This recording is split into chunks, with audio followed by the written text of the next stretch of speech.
पाकिस्तान ऐं म्यांमार विच में मुख़्तलिफ़ मुफ़ाहमत जे याददाश्तुनि ते सहियूं करे वरितियूं। नायब वज़ीर आज़म इसहाक़ डार ऐं म्यांमार जो परॾेही वज़ीर थान सुई तक़रीब में मौजूद। याददाश्त नामनि जो मक़सद ॿिन्ही मुल्कनि विच में राब्तनि खे वधीक मज़बूत बणाइणु आहे। पाकिस्तान ऐं म्यांमार पारां मुख़्तलिफ़ शोबनि में गॾियल सहकार नयनि बुलंदियुनि ते पहुचाइण जो अज़म। नायब वज़ीर आज़म इसहाक़ डार जो चवणु आहे त पाकिस्तान म्यांमार में अमन, तरक्की ऐं ख़ुशहाली चाहे थो। ॿिन्ही मुल्कनि जा लाॻापा गॾियल एहतराम ते ॿधल आहिनि। पाकिस्तान म्यांमार सां पंहिंजी भाईवारीअ खे अहमियत ॾिए थो। म्यांमार सां सभिनी शोबनि में सहकार खे हथी ॾियणु चाहिनि था। असां गॾियल मुफ़ाद जे शोबनि में सहकार खे हथी ॾियण लाइ पुरज़म आहियूं। म्यांमार जे परॾेही वज़ीर जो चवणु आहे त नायब वज़ीर आज़म इसहाक़ डार सां तामीरी ॻाल्हि ॿोल थी। ज़राअत ऐं वापार सूधो ॿियनि शोबनि में लाॻापनि खे हथी ॾियण जो जाइज़ो वरितो वियो आहे। मुख़्तलिफ़ शोबनि में सहकार खे हथी ॾियण जा मौक़ा मौजूदु आहिनि। पाकिस्तान सां मुख़्तलिफ़ शोबनि में सहकार लाइ तयारु आहियूं।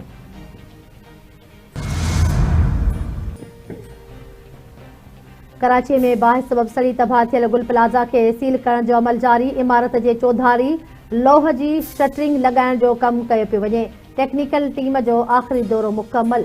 DC ॾखण जावेद नबी खोसो जो चवणु आहे त 89 गुम थी वियल माण्हुनि मां 13 ॼणनि जे वारसनि अञा ताईं DNA लाइ सैंपल नाहिनि ॾिना। 30 लाशनि जी डेटा हुकूमत खे उमाणे चुकिया आहियूं त जीअं अदायगी करे सघिजे। हिन वक़्त ताईं 73 लाश बरामद थिया आहिनि, जिन मां 23 लाश सुञाणप करे वारसनि हवाले कया विया आहिनि। मुक़रर वक़्त में राबितो न कंदड़नि खे फ़हरिस्त मां ख़ारिज कयो वेंदो।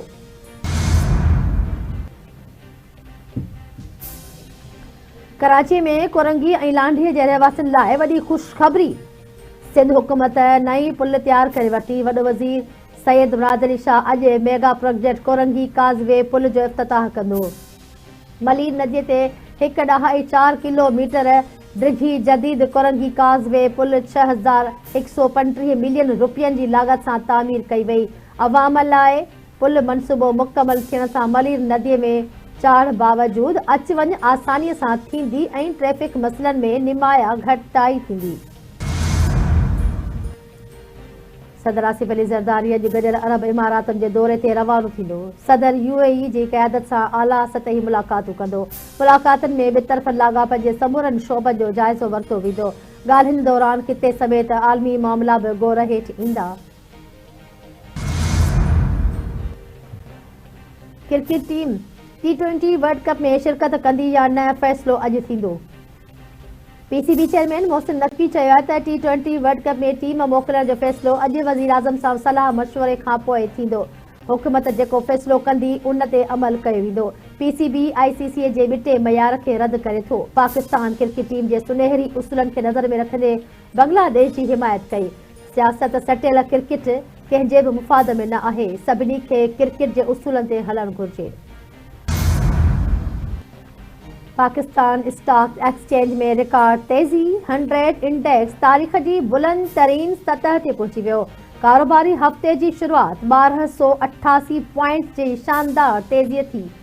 100 इंडेक्स वधीक 1,90,455 पॉइंट जी नई बुलंद तरीन सतह ते पहुची वियो। मॉनिटरी पॉलिसी कमेटीअ जो इजलास अॼु थींदो। ईंदड़ 1.5 महीने लाइ व्याज जी शरह जो तयन कयो वेंदो। सीड़पकार व्याज जी शरह में घटिताईअ लाइ पुरउमीद। इक़्तिसादी माहिरनि जो चवणु आहे त व्याज जी शरह में घटिताई सां कारोबारी सरगर्मियुनि ऐं सीड़पकारी जे रुझान खे मदद मिलंदी। नवाबशाह वेझो काज़ी अहमद रोड ते ख़ैर शाह स्टाफ कार ट्रक ऐं चिंची रिक्शा में टक्कर थियो। काज़ी अहमद वासी 3 ॼणा फोत थी विया, 4 ॼणा ज़ख़्मी थिया।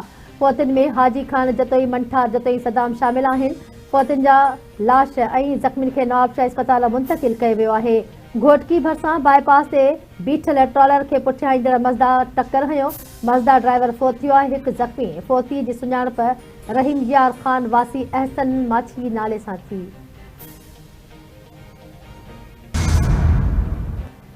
कोटलालू वेझो नौजवान तशद्दुद जो निशानो बणाइण खां पोइ गोलियूं हणी क़त्ल कयो वियो। ॻोठ मोहम्मद बन्हा ख़ासकेली वासी 25 वरह जे फैसल ख़ासकेले जो तशद्दुद थियल ऐं गोलियूं लॻल लाश हथ आयो। मक़तूल फैसल ख़ासकेले जे वारसनि जो बहिराण हाईवे ते लाश रखी धरणो।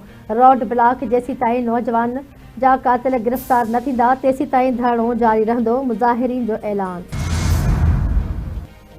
उमरकोट में क़त्ल थी वियल नौजवान वारे वाक़े ख़िलाफ़ शटर बंद हड़ताल। गुज़िरियल राति मोती चौक भरिसां हथियार बंदन नौजवान मोहम्मद इस्माइल समेजो खे क़त्ल करे छॾियो हो। वाक़े ख़िलाफ़ समेजा बिरादरी जे माण्हुनि शहर में खे बंदि कराए छॾियो आहे। वाक़े ख़िलाफ़ एहतजाज धरणो हंयो वियो आहे। वॾे अंग में माण्हुनि शिरकत कई आहे। बलोचिस्तान जे इलाइक़े जलमक्सी में अणॼातल हथियार बंदनि जी कार ते फायरिंग थी आहे। औरत मारिजी वई। औरत ऐं नीगरी ज़ख़्मी। मक़तूल औरत शहरी क़ुर्बान आराइन जी घरवारी हुई। ज़ख़्मियुनि खे अस्पताल आंदो वियो आहे। टंडे अलायार ऐं भर पासे वारे इलाइक़नि में बदमने जो राज बरक़रार। चंबल शहर में शहरीअ खां 25 लख रुपया फुर कया विया। मोटरसाइकिल ते सवार ॿ अणॼातल जवाबदार शहरीअ खां फुर करे विया आहिनि। वाक़े खां पोइ इलाइक़े में ॾहकाव।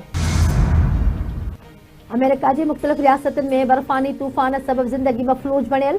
7 ॼणा अजल जो शिकार थिया आहिनि। Washington, New York, Texas, Oklahoma, new Jersey समेत ॿियनि रियासतुनि में बर्फ़बारी थी आहे। न्यूयॉर्क जे ॿहिराड़ी वारे इलाइक़नि में पारो काटो 49 डिग्री थी वियो आहे। अमेरिका में मजमूई तौर ते 16,000 उॾामूं मुलतवी कई वयूं आहिनि। 8 लख माण्हू बिजलीअ खां महरूम रहिया आहिनि।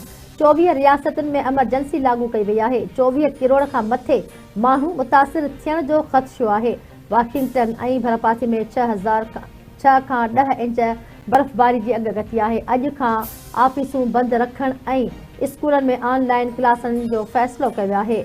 न्यूयॉर्क जे गवर्नर केथी ऐं मेयर ज़हरान रमदानी जी प्रेस ब्रीफिंग। अमलदारनि मूजिबि न्यूयॉर्क जे वाटर टाउन में पारो काटू 34 ऐं कोपनहेगन में काटू 49 डिग्री रिकॉर्ड कयो वियो आहे। न्यूयॉर्क जे मुख़्तलिफ़ हिस्सनि में 8 खां 18 इंच बर्फ़ पवण जो इम्कान आहे। ज़हरान रमदानी ॿुधायो आहे त शहर में 5 ॼणा फ़ौत थी चुका आहिनि। अवाम गैर ज़रूरी ॿाहिरि न निकिरे। कैनेडा में बर्फ़बारी ऐं थधि जी लहर जारी आहे। 900 उॾामूं मुअत्तल कई वयूं आहिनि। मॉन्ट्रियल में हज़ारे माण्हू बिजलीअ खां महरूम थी विया आहिनि। नोवा स्कोशिया में 25 खां 40 सेंटीमीटर बर्फ़ पवण जी अॻकथी कई वई आहे।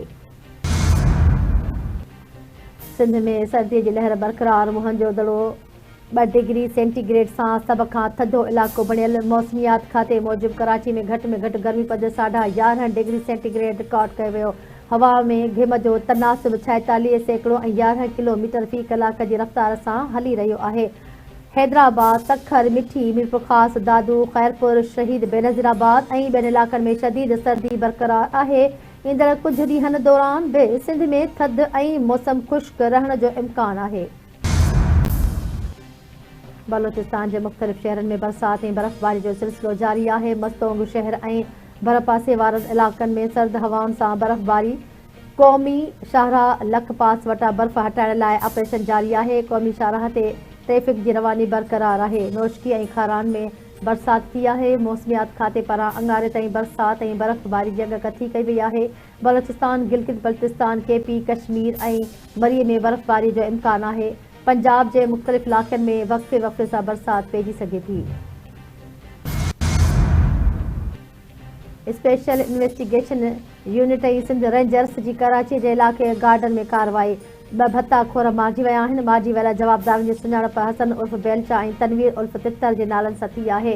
रेंजर्स तर्जुमान जो चवणु आहे त मारिजी वियल ॿिन्ही जवाबदारनि जो तालुक़ जमील छांगा ऐं ज़ाहिद लाडला ग्रुप सां आहे। मारिजी वियल जवाबदार सोल्जर बाज़ार ऐं जमशेद टाउन में भत्ताखोरीअ में मुलविस हुआ। जवाबदार कारोबारी मर्कज़नि, दुकानदारनि, बिल्डर्स ऐं रेस्टोरेंट्स तां भत्तो वठंदा हुआ। जवाबदार स्ट्रीट क्राइम जे 300 खां मथे वारदातुनि में पिणु मुलविस हुआ। मारिजी वियल जवाबदार आदि ॾोहारी ऐं केतिराई भेरा जेल पिणु वञी चुका आहिनि।